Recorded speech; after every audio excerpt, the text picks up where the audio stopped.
Bendecidos en Cristo siempre bendecidos. ¿Qué tal, gente linda de Creyendo en Cristo? Estamos compartiendo el Evangelio de Juan, ya en el capítulo número 10 de este Evangelio. El título para la presente meditación sería Cristo Jesús, el buen pastor. Capítulo 10 de Juan nos presenta a Jesucristo como el buen pastor. Vamos a seguir el siguiente orden de exposición para el día de hoy, esta vuelta un poquito más ajustada al texto, ¿no? En primer lugar, será del verso 1 al verso 6, el único rebaño de Dios. Del verso 7 al verso 10 vamos a tener el único o la única puerta del rebaño de Dios. Luego, del verso 11 al verso 21, tenemos al único buen pastor prometido en las Escrituras, y del verso 22 al verso 25 vamos a tener el único Cristo prometido. Del verso 26 al verso 29 tenemos la única verdad de Dios. El verso 30, el único Dios verdadero. El verso 31 al 33, el único inmaculado. Del verso 34 al 38 vamos a tener el único perfectamente sabio. Y del verso 39 al verso 42 podemos hablar el único todopoderoso Dios, el único, Jesucristo, el buen pastor. Este podría ser entonces una propuesta para bosquejar el capítulo, el contenido, todo el capítulo. No estamos haciendo una exposición exegética, sino más bien global, general, con algunas reflexiones acerca del contenido de cada capítulo. Entonces, el primer punto, ¿no? El único rebaño de Dios, un cuadro del estado espiritual del pueblo de Israel. Capítulo 10, verso 1 al 6. El sueño del pueblo de Israel, que bien representa el sueño de cualquier ser humano, es siempre lo que dice el Salmo 100, verso 3. Somos ovejas de su prado, hablando de las ovejas de Dios. Los líderes de Israel, en teoría, vendrían a ser los pastores que cuidaban a las ovejas que Dios Padre puso a su cuidado. Sin embargo, se transformaron en personas que más se parecían a los ladrones, personas que toman lo que no es suyo como suyo, se adueñan de lo que toman.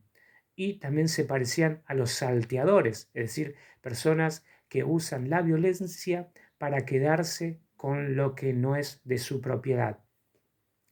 Se parecían entonces más a los ladrones y a los salteadores que a los pastores que Dios quería para su pueblo, en este caso el pueblo de Israel, para los días en que estaba Jesús de Nazaret. Ellos bien podían cantar la canción de David que decía, el Salmo, ¿no? La canción de David que decía, somos su pueblo, ovejas de su prado, y sin embargo no ser ni parte del pueblo santo ni ovejas de Dios, e incluso ser un estorbo para que otros puedan ser pueblo y oveja de Dios. Dios ya había hablado por boca de sus profetas acerca de esta situación que venía observando desde hacía mucho tiempo en las tierras bíblicas, ¿no?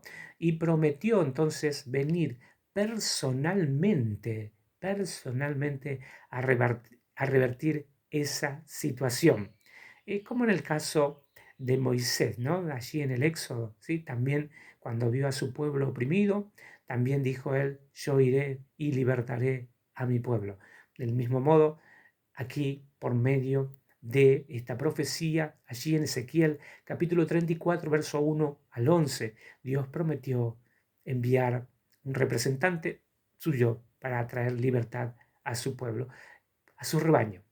Entonces, el segundo punto, tenemos la única puerta del rebaño de Dios, la presentación del problema y la única solución. Lo tenemos descrito en el verso 7 al verso 10 del capítulo 10 de Juan.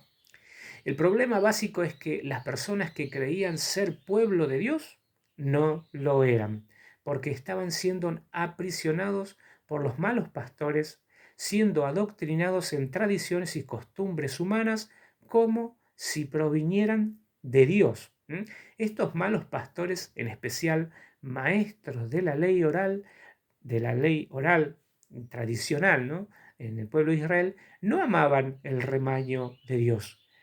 Se servían de ese rebaño, lo explotaban, lo manipulaban, lo extorsionaban y lo esclavizaban, así como denunció el Señor Jesucristo allí en Mateo capítulo 23. Estas ovejas estaban dentro de un sistema religioso que los mantenía esclavos, bajo la falsa percepción de que vivían en libertad espiritual. Jesús dice específicamente que la única puerta del rebaño de Dios es Él. La única manera de entrar al rebaño de Dios es por medio de Jesucristo. Él es la única puerta al verdadero rebaño de Dios. Nadie puede pertenecer al rebaño de Dios a menos que entre por la única puerta de ese rebaño. Jesús es la única puerta al reino de Dios. Y a su vez, Jesús es la única puerta de escape de la potestad de las tinieblas espirituales de este siglo. Es la única puerta de acceso al reino de Dios, pero también es la única puerta de escape de las tinieblas donde se incluye todo este sistema de pensamiento opuesto a la verdad de Dios. Tercer punto, tercera reflexión, verso 11 al verso 21, el único buen pastor prometido en las Escrituras. Una afirmación verdadera tenemos aquí. Yo soy el buen pastor. Jesús se presenta como el buen pastor. El buen pastor fue prometido por Dios en la profecía de Ezequiel 34, como mencionábamos hace un ratito. Jesús se presentó como el buen pastor prometido por Dios a Israel. Al leer la profecía citada, notaremos que Dios mismo dice que vendría como el buen pastor. Allí el nombre de Dios es propuesto como el buen pastor en las palabras introductorias de esta profecía. Dice Yahweh, dice Jehová, dice el yo soy el eterno, ¿no? Yud, Hei, Bab, Hei, ¿no? Esas cuatro letritas. Dice así, dice yo soy. De modo que nuevamente la afirmación de Jesús de que Él es yo soy, Yahweh, Jehová, Yud, Hei, Bab, Hei, el Jehová del antiguo pacto, la tenemos al relacionar la profecía de Ezequiel y sus palabras. Jesús se presenta como aquel buen pastor que Israel estaba esperando después de una gran pérdida histórica. Dios había prometido venir a su pueblo y pastorearlo personalmente. Y aquí, en este pasaje, en esta porción del Evangelio de Juan, se presenta en persona. El Verbo se hizo carne. Jesús, entonces, no solo es la única puerta de acceso al rebaño o reino de los cielos, sino que además ahora se presenta como aquel que pastorea personalmente al rebaño que está bajo su cuidado. Aquí son pertinentes las palabras del salmista allí en el Salmo 23, que es algo que básicamente viene ya decantado, digamos, se presenta así como Juan capítulo 1 nos hace recordar a Génesis capítulo 1, así el capítulo 10 de Juan nos hace recordar a el Salmo 23. Entonces, aquí entonces son pertinentes las palabras del salmista en el Salmo 23 como una canción apropiada para ser cantada, creída y vivida por todos aquellos que son rebaño de Dios. Donde el salmista dice, Yahweh es mi pastor, o Jehová es mi pastor, o Yud-Heh Bab-Heh es mi pastor, el creyente puede entender que el yo soy es su pastor, que Jesús, el Cristo, Yahweh, es su pastor. Jesús es la puerta de acceso al reino de Dios y el buen pastor que nos guía dentro de ese reino hasta la eternidad. Jesús es la puerta de acceso al reino de Dios y entonces el buen pastor nos guía hasta la eternidad. En esta porción del capítulo podemos tomar notas de algunas características del buen pastor. Por cierto, que es el modelo de lo que es un pastor aprobado por Dios. Primero, el buen pastor se caracteriza por dar su vida por las ovejas, el verso 11, ¿no? Dice, eso es muy diferente de los pastores que cuidan el rebaño de Dios solo por un sueldo, por la paga, por el dinero, como lo era el caso de los pastores de Israel en aquel entonces. Eso lo podemos leer allí en Mateo capítulo 23, un resumen de las duras denuncias de Jesús contra esos líderes religiosos. Esos pastores viven de las ovejas, pero el buen pastor da su vida por las ovejas para que éstas puedan seguir viviendo, para que tengan vida de verdad, vida eterna. Esto es, el buen pastor se preocupa genuinamente por sus ovejas. En segundo lugar, del verso 12 al verso 13 del Evangelio de Juan capítulo 10, el buen pastor es propietario de las ovejas de su redil o rebaño. Y la seguridad que podemos tener de esa realidad es que el buen pastor cuidará de lo que compró para que sea parte de su rebaño, al precio de su propia vida. En tercer lugar, tenemos que el buen pastor conoce íntimamente a sus ovejas, del verso 14 al verso 15. La maravillosa noticia para los que son ovejas de su prado es que el buen pastor las conoce por su nombre. No por obligación, sino por relación, por estar íntimamente comprometidos con las ovejas de su redil. Él conoce a cada una de sus ovejas personalmente. Cada oveja es conocida de manera personal por el buen pastor, el cual es Dios, el cual es el creador del mundo. En cuarto lugar, el buen pastor aumenta personalmente la cantidad de ovejas que pertenecerán para siempre a su redil, a su rebaño, como está escrito allí en el verso 16. Él mismo, el buen pastor él mismo trae a su redil y él mismo se encargará de pastorearla. Él es el verdadero ganador de almas. En quinto lugar, el buen pastor voluntaria, libre y gustosamente da su vida por las ovejas que están en su redil. Verso 17 al verso 21. No vemos a Jesús renegando de la obra que Dios el Padre le encomendó y que involucraba dar su vida por la vida de ese rebaño. Jesús gustosamente estuvo dispuesto a dar su vida para que el rebaño de Dios pueda vivir para siempre, eternamente. El cuarto punto en nuestra reflexión para el día de hoy, tenemos que es el único Cristo prometido. Verso 22 al verso 25, ahí tenemos una verdad declarada. En este capítulo 10 de Evangelio de Juan, Jesús es el Cristo prometido por Dios a su pueblo.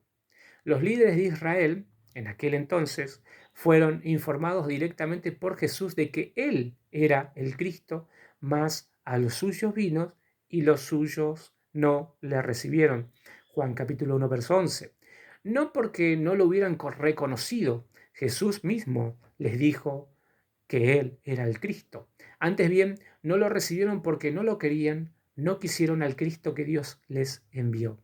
No se parecía a aquello que ellos esperaban. Lo que esperaban los maestros judíos, los líderes de Israel, era un Cristo a la medida de Israel, no a la medida de Dios. Es decir, a la medida de los hombres, no a la medida de lo que Dios proponía.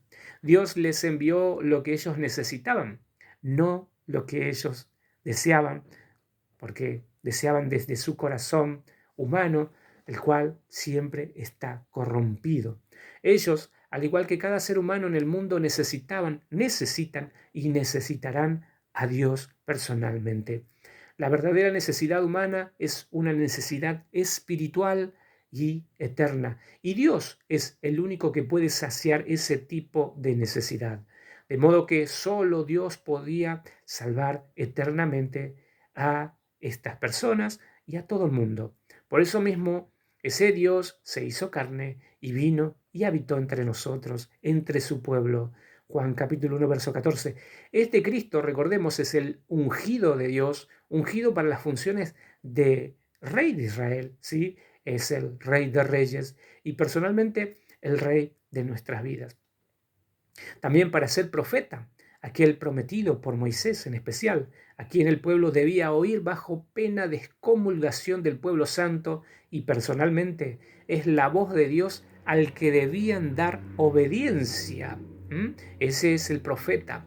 Y también ha sido ungido no solo como rey, no solo como profeta, sino como sumo sacerdote, según un orden supremo. el orden de Melquisedec, el orden del Rey de Paz, y personalmente es aquel que intercede ante el trono de Dios a favor de cada uno de los que creemos en Él.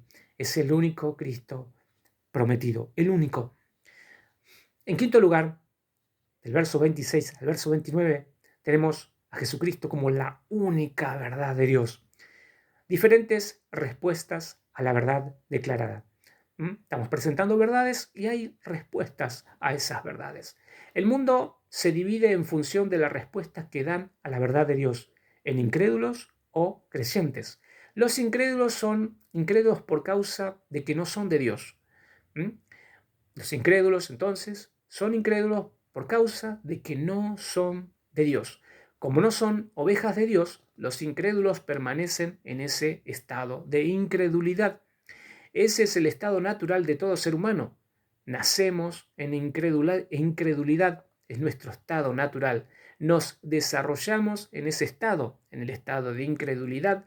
Nos especializamos y nos graduamos en ser incrédulos.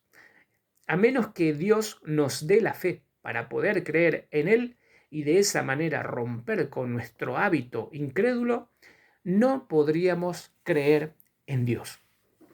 No podríamos creer en Jesucristo. No podríamos creer que lo que Él habla es verdad. En cambio, aquellas personas que son ovejas de su prado son caracterizados como los genuinos creyentes. Estos creyentes, a su vez, se describen con las siguientes 7 características. Primero, son propiedad de Cristo, el buen pastor. Qué maravilloso.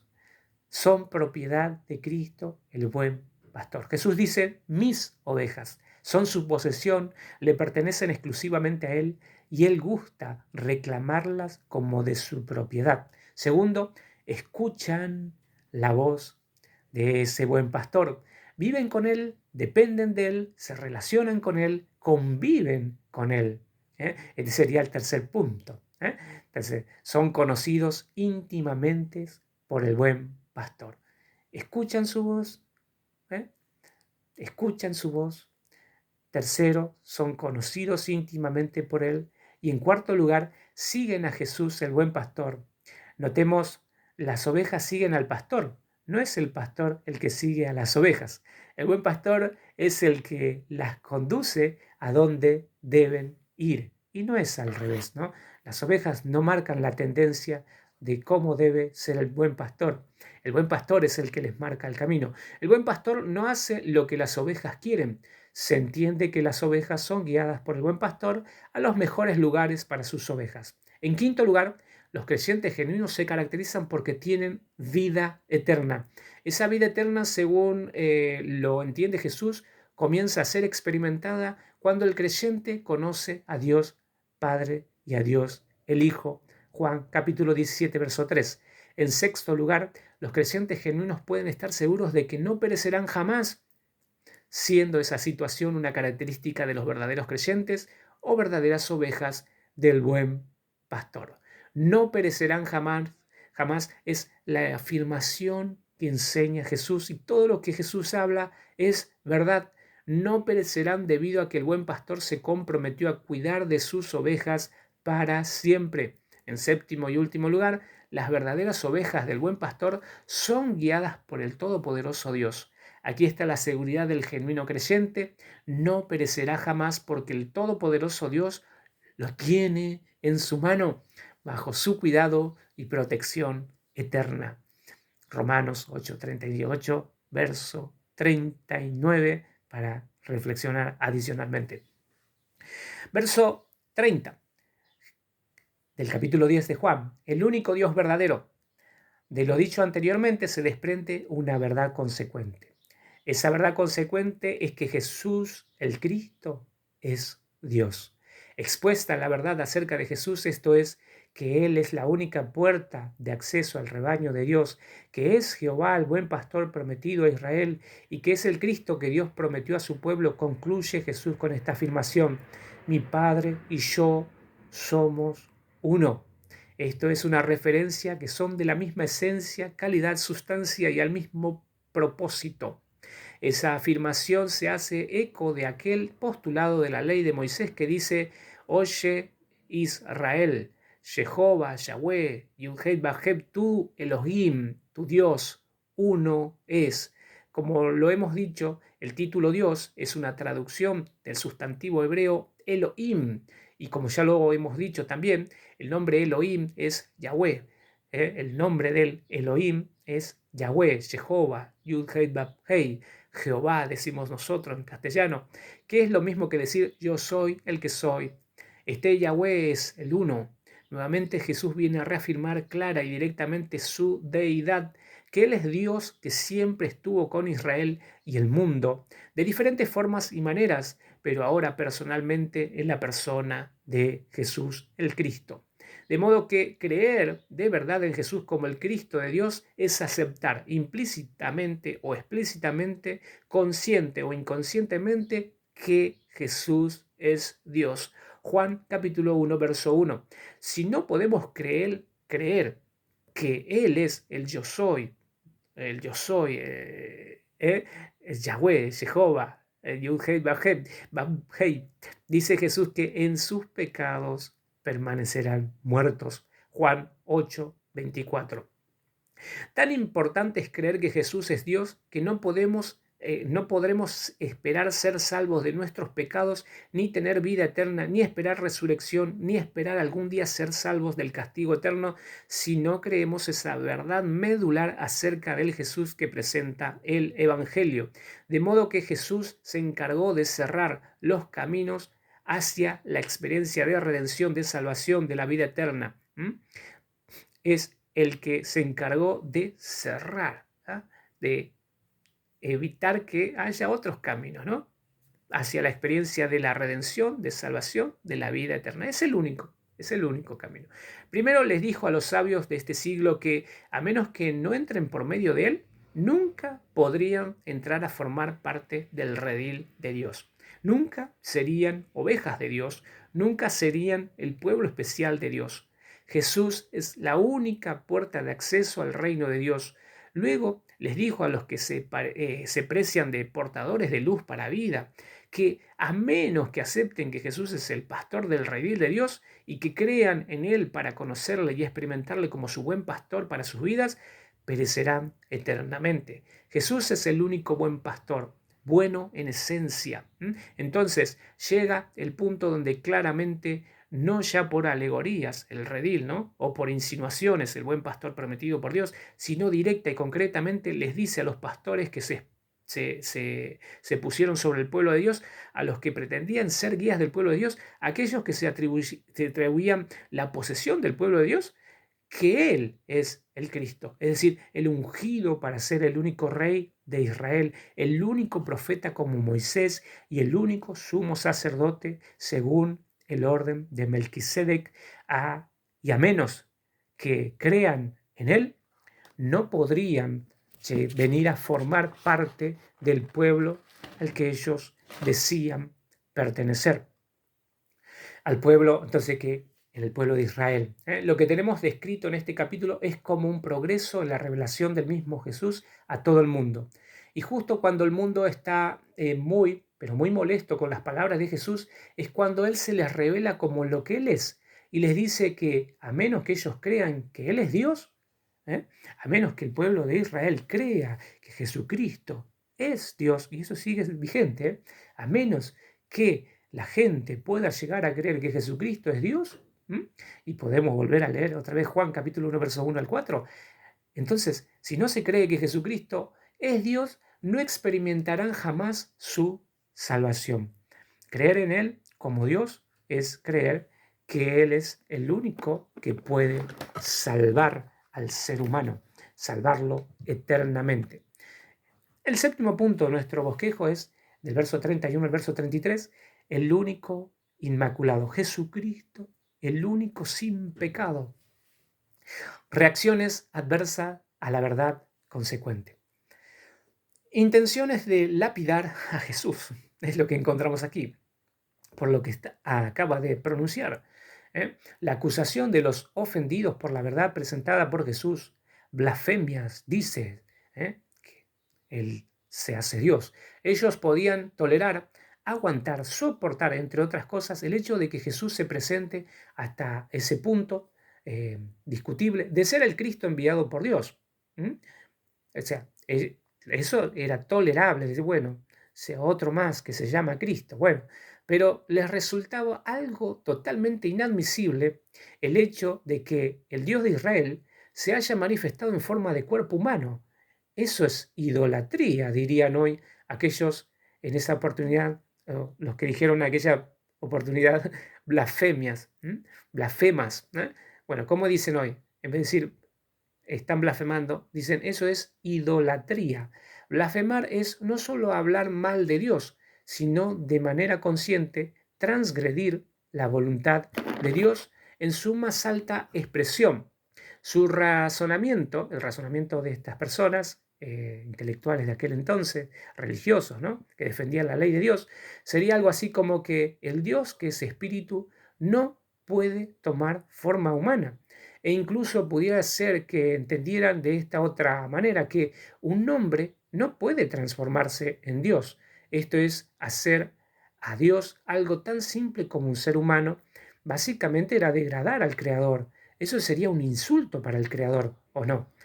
Eso es razonamiento humano.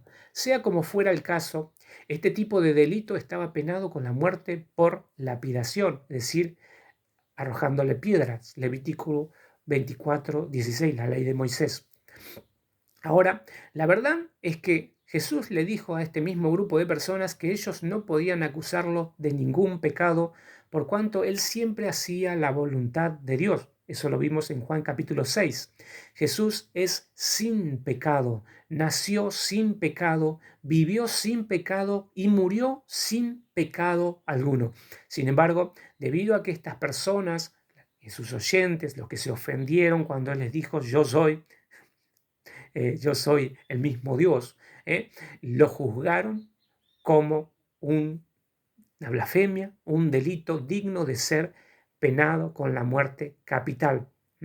Estas personas entonces no podían aceptar la divinidad de Jesús, entonces lo acusaron de atribuirse el ser igual a Dios, el ser Dios, entonces lo juzgaron como un delito.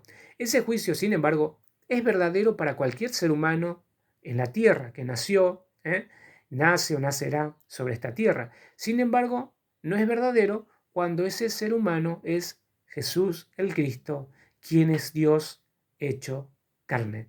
Juan capítulo 1, verso 14. Bien, pasemos al octavo punto. El único perfectamente sabio, Jesucristo. Versos 34 al 38. Defensa de la verdad consecuente de que Jesús es Dios. En esa porción tenemos esto. Jesús cita las Escrituras para mostrar su punto. Salmo 82, verso 1 al 7. Las Escrituras, o como lo solemos llamar, la Biblia, son las palabras escritas de parte de Dios. Son las palabras escritas que Dios habló y mandó registrar para nuestro beneficio. Siempre son útiles, son para la gestión de la vida sobre la tierra, según el que la creó, es decir, nuestro Dios. Son, entonces, esas escrituras, esas palabras registradas en la Biblia, son para la vida y son vida a los que la practican. Estas palabras de Dios tienen las respuestas a los interrogantes más básicos de la vida del ser humano. Se le pregunta a Jesús sobre el modo en que él se autopercibía, cómo comprendía el mundo y su misión en este mundo, y Jesús contesta con la palabra que Dios mandó a registrar. Soy lo que Dios dice que soy. Eso decía Jesús. Por eso cita las palabras de Dios. Amo lo que Dios dice que ame. Por eso cita otra vez las palabras que Dios ama y que también Jesús ama. Hago lo que Dios me dice que haga. Por eso cita la obra que Dios le encomendó hacer en la vida. No hay palabras que refuten ese estilo de vida totalmente ajustada a la voluntad de Dios. Una vida que no solo sabe lo que Dios dice, sino que ama lo que Dios dice, por lo tanto, hace lo que tanto ama. Esto es, ama hacer la voluntad de Dios. Dicho sea de paso, ese es el modelo de vida para todos los que creen en Jesús. Jesús responde entonces diciendo lo que Dios dijo, así como era su costumbre.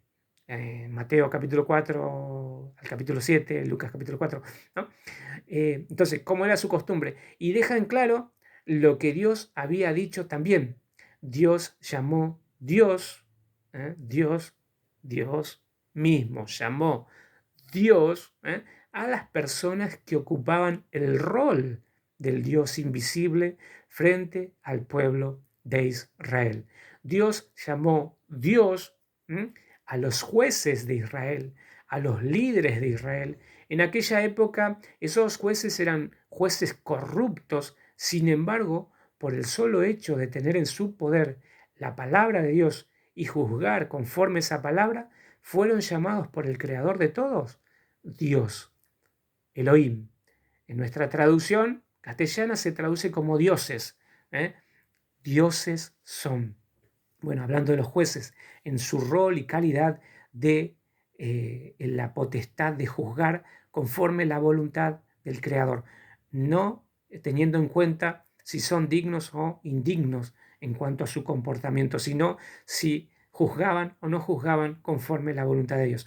Bien, entonces eso es lo que utilizó el Señor Jesucristo para decir, las Escrituras, ¿no dicen acaso dioses son ustedes? Y entonces lo que yo hablo, no estoy hablando de una locura, de todas formas, pero él lo decía con esa cuestión de poner la perspectiva de su persona. Él realmente es Dios. Bueno, en noveno lugar, para concluir nuestra presente meditación, presentamos a Jesús como el único todopoderoso Dios. Verso 39 al 42, concluye así el capítulo, ¿no? Aquí tenemos reacciones a la defensa que Jesús presenta. Por un lado, hay vanos intentos de capturar a Jesús. Hay vanos intentos de capturar a Dios con manos o estrategias humanas.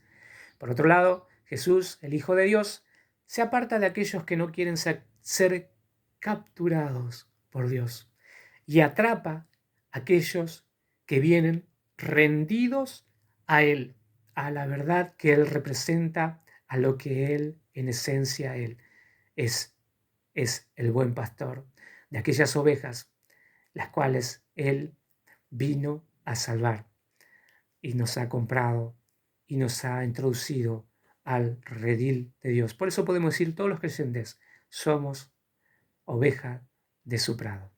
Somos su pueblo adquirido, su nación santa, real sacerdocio, para anunciar las virtudes de aquel que nos llamó de las tinieblas a su luz admirable. Muy bien, gente linda de Creciendo en Cristo.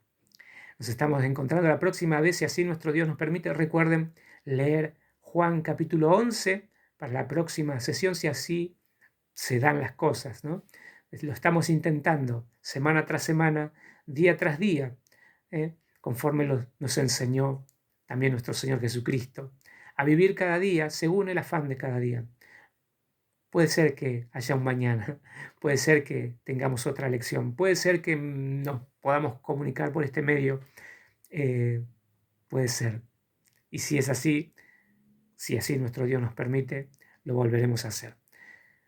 Bendecidos en Cristo siempre bendecidos. Y algo más que siempre digo a aquellos que por ahí tienen, con los cuales me rodeo, ¿no? Buenos días en Cristo siempre buenos días, porque estamos en Él, estamos en Cristo, el mejor día del ser humano. Ahora sí, nos vemos. Amén.